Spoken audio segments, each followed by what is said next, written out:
Nu ką, šiandien papasakosiu apie spoileriuką. Spoileris, kaip ir visos kitos mano daromos dalys, yra darytos per kompą. Nuskenuotas visas galas yra. Bagažinės stogas. Čia dar galima iškart ir kokią bagažinę galės gal pabražyti su laiku. Bus matyti dar. Tai va, nuskenuotas yra per kompą. Nubražyta viskas.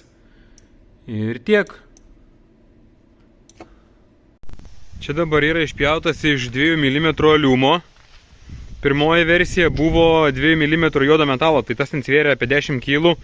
Bagažinė atkėlus realiai nelabai ir laikėsi. Tai dabar padarytas iš aliumo.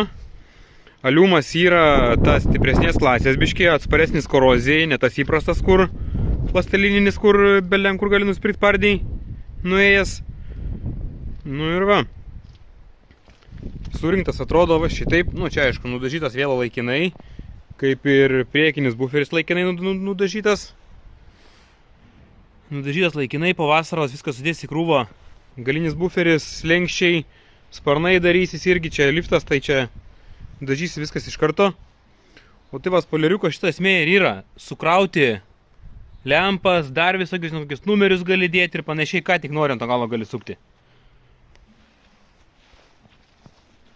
Susirenka su varžtais, neržaveikos varžtai nerūdyjantis.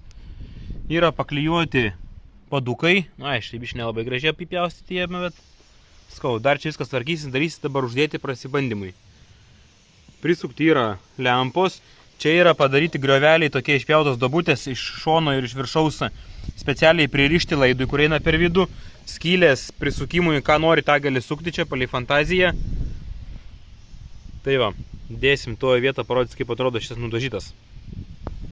Ant galinio dangčio yra sugręžtas skylės ir suknėdyti sriegiai. Kur jisai prisisuka?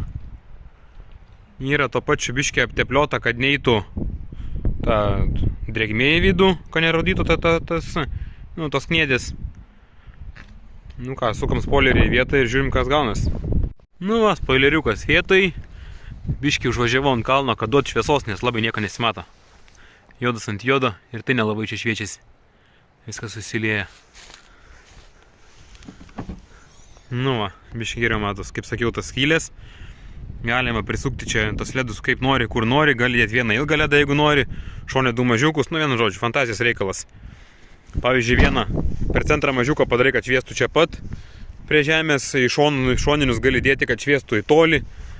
Arba nori atbulai, šoninius gali žemę šviesti į centrinį tolį. Fantazijos reikalas, aš sakau, čia susikraunės kaip nori, toks ir yra padarytas, kad vat susikrautėms ledams, dar kažkam.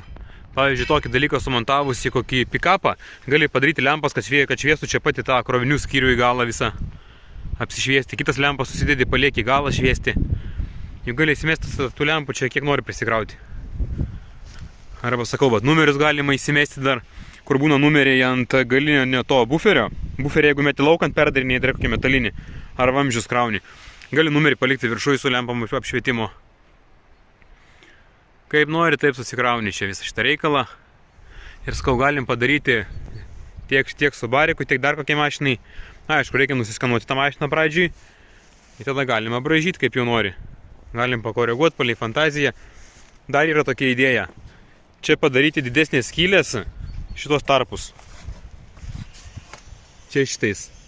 Ir gal net biškį palenkti į viršų. Ir tada, kad nuo stogo parėjęs vėjas užsilenkia, leidžiasi į apačią ir traukia į palei langą.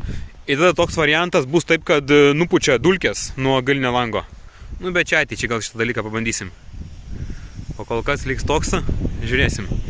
Dėl to skau ir yra dažytas su tais paprastais dažais. Nes jeigu sugalvočiau dar kažką įpjauti, palenkti, kad kažką biškį perdaryti, kad vėliau nereiktų tų miltų iš kur ten gadinti normaliai nudažius. Nes jau normaliai nudažius viskas jau nieko nebepadarysiu. Koks bus, toks bus. O čia dar galima žaisti, dėlioti tas lempas, gal žiūrėti kažkaip vienas kitas palei situaciją, kaip čia kas atrodys. Tai va, reikalas toks.